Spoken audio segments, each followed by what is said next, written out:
এই গরমের মাঝে দাঁড়িয়ে আপনি যদি শসার চাষ করছেন তাহলে কিন্তু আগামী দিনে গিয়ে আপনার মুনাফা অনেক বেশি হবে। আগামী বর্ষায় আপনি কিন্তু অনেক বেশি লাভবান হতে পারবেন এই শসা চাষের মাধ্যমে। নমস্কার বন্ধুরা, আমি রয়েছি অনিরুদ্ধ। আপনারা দেখছেন কৃষিভিত্তিক ইউটিউব চ্যানেল কৃষক কথা ৭৭। আজকের ভিডিওতে মুখ্য আলোচ্য বিষয় হলো এই মুহূর্তে দাঁড়িয়ে গরমকালীন বা আগাম বর্ষাকালীন শসা চাষের বিস্তারিত বিষয়বস্তু। এই সময় কোন বীজ লাগাবেন, কোথায় পাবেন, সমস্ত বিষয় আলোচনা হবে। সুতরাং আপনারা ভিডিওটা স্কিপ না করে পুরোটা দেখতে থাকুন। এই যে গাছ আপনারা দেখছেন, এটা হলো guarantee variety Tripura Sundari super. এই যে গাছ আপনারা দেখছেন, এত গরমের মাঝেও পূর্ব বর্ধমান জেলায় এই চাষ, এই একজন চাষির মাঠে এই ভিডিও।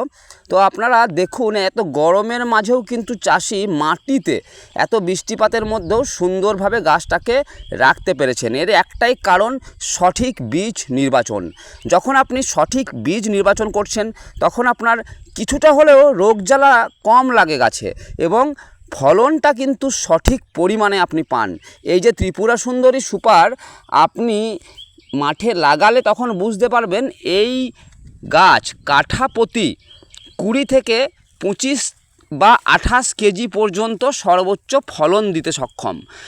এই যে ভ্যারাইটি রয়েছে, এটি উচ্চ ফলন ক্ষমতা হওয়ার সঙ্গে সঙ্গে দীর্ঘমেয়াদী গাছটাও চলে, মানে দীর্ঘ 120 দিন কিন্তু এই গাছের জীবনচক্র। গাছ জন্মানো থেকে মৃত্যু অবধি 120 দিন এই গাছ বাঁচবে এবং 40-42 দিনের পর থেকেই আপনারা অল্প অল্প করে ফলন তুলতে পারবেন। 50 দিন যাওয়ার পর আপনারা ভালো ফলন তুলতে পারবেন। মানে বলতে চাইলাম, গাছ ঠিক এইভাবে মাটিতে ছড়িয়ে যাবার পর আপনারা কিন্তু খুব ভালো ফলন তুলতে পারবেন। যেরকমটা ঠিক আমরা ভিডিওই বলছি তেমনটাই।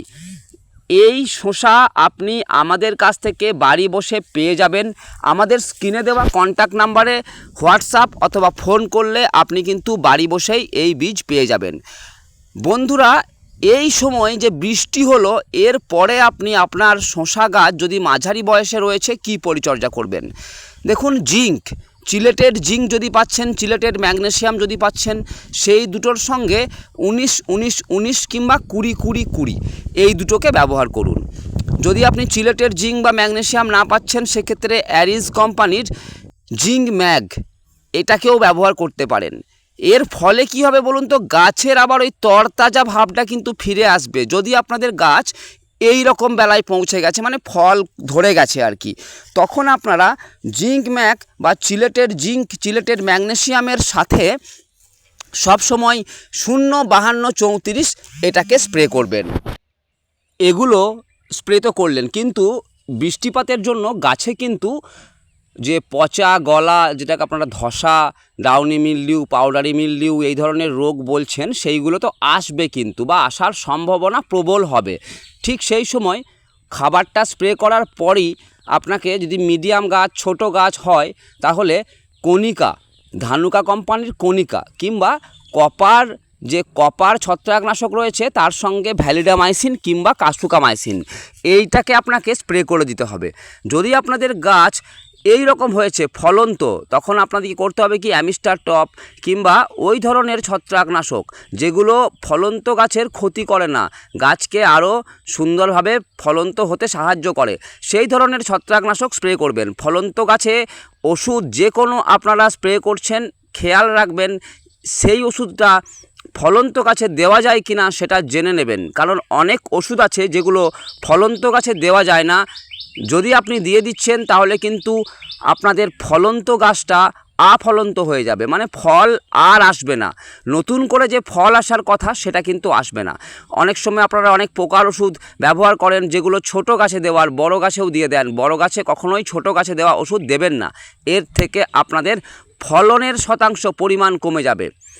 যাই হোক, এই যে গাছের দেখছেন একদম ডগ কি সুন্দর ছুটছে, এই ডগ ছুটতে সাহায্য করছে কিন্তু অ্যামিনো অ্যাসিড সমৃদ্ধ ভিটামিন কিংবা জিব্রালিক অ্যাসিড সমৃদ্ধ ভিটামিন। আপনারা এখানে দু ধরনের ভিটামিনকেই একের পর এক প্রয়োগ করতে পারেন। প্রথম অবস্থায় যখন আপনাদের গাছ বার নিচ্ছে, বাড়ন্ত গাছে আপনারা অ্যামিনো অ্যাসিড সমৃদ্ধ ভিটামিনকে প্রয়োগ করুন এবং যে বয়সে আপনার গাছ ফল ধরে গেছে আপনার গাছে, সেই গাছে আপনারা জিব্রালিক অ্যাসিড সমন্বিত ভিটামিনের প্রয়োগ করুন। তাহলে আপনাদের গাছের ডগ সুন্দরভাবে ছুটবে এবং গাছের যে সবুজাংশের বৃদ্ধি হবে।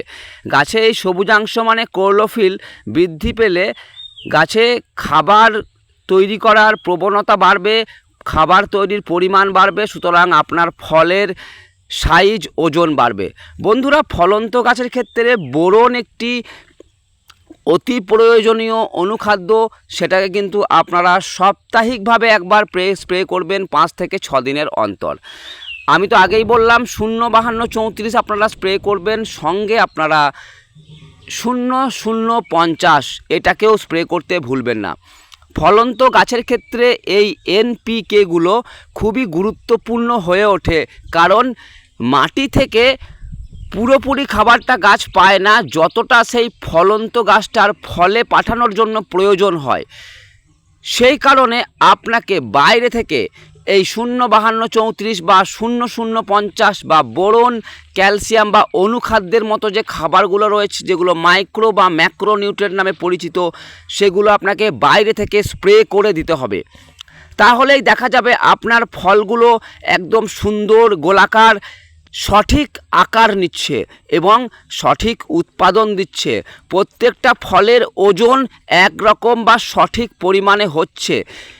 এই সমস্ত পরিচর্যাগুলো যখন আপনি পরের পর সঠিকভাবে করবেন, তখন কিন্তু আপনার জমির ফলন অন্যান্য চাষিদের থেকে ভালো হবে। আপনার গাছের চেহারা আপনার এলাকার চাষিদের থেকে ভালো হবে, আপনি নিজেও অনুভব করতে পারবেন। বন্ধুরা, এর সাথে সাথে বলি, মাটিতে চাষ করলেও আপনারা দেখেছেন চাষি ভাই কেমন এখানে ড্রেনটাকে ফাঁকা রেখেছে। যেখানে জল দেবেন যে ড্রেনে, সেই ড্রেনটাকে ফাঁকা রাখুন, কারণ সেই ড্রেনে আপনাকে কিন্তু সপ্তাহে একবার চাপান সারের প্রয়োগ করতে হবে সেচ দেওয়ার পরপরই, কিংবা বৃষ্টিপাত হলেই চাপান সারের কিন্তু প্রয়োগ করতে হবে। খুব সামান্য ইউরিয়া এবং 10-26 ব্যবহার করুন ড্রেনে ছড়িয়ে দেওয়ার জন্য। তাহলে কি হবে, আপনার ফলন কোনো সময় কমবে না। আমরা অনেক সময় দেখি যে চাষিরা ফল তো তুলছেন, কিন্তু রাসায়নিক যে সার বা সর্ষের খোল ধরনের যে জৈব সার, সেগুলো জমিতে আর রিপিট করছেন না। আপনারা বারবার সার দিন, কম পরিমাণে বারবার সার দিন, তাহলে কিন্তু আপনাদের জমি অনেক বেশি ফলন দেবে। ওই একই মাটি থেকে আপনি অনেকটা বেশি ফলন পাবেন। বন্ধুরা, আপনাদের যত সমস্যা হচ্ছে আপনারা ছবি তুলে আমাদের পাঠান, কিংবা আমাদের চ্যানেলে সব রকম সমস্যা নিয়েই ভিডিও রয়েছে। আপনারা চাইলে আমাদের চ্যানেলের পুরনো ভিডিওগুলো দেখতে পারেন, তাহলেও অনেকাংশে আপনি জানতে পারবেন আপনার কি করা প্রয়োজন ফসল উৎপাদনে আরও এগিয়ে নিয়ে যাবার জন্য আপনার চাষকে। বন্ধুরা, এই ভিডিওটা যতটা সম্ভব বন্ধুদের সাথে শেয়ার করুন, হোয়াটসঅ্যাপে হোক, আরও অন্যান্য প্ল্যাটফর্মে হোক, সবার কাছে এই কথাগুলো পৌঁছে দিন। তাছাড়াও ত্রিপুরা সুন্দরী সুপার ভ্যারাইটি পাবার জন্য আমাদের স্ক্রিনে দেওয়া কন্ট্যাক্ট নাম্বারে যোগাযোগ করুন।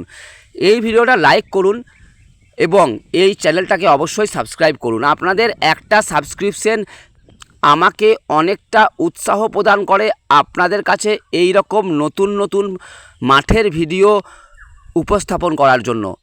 সকলে ভালো থেকেন, দেখা হচ্ছে পরবর্তী ভিডিওয়। ধন্যবাদ।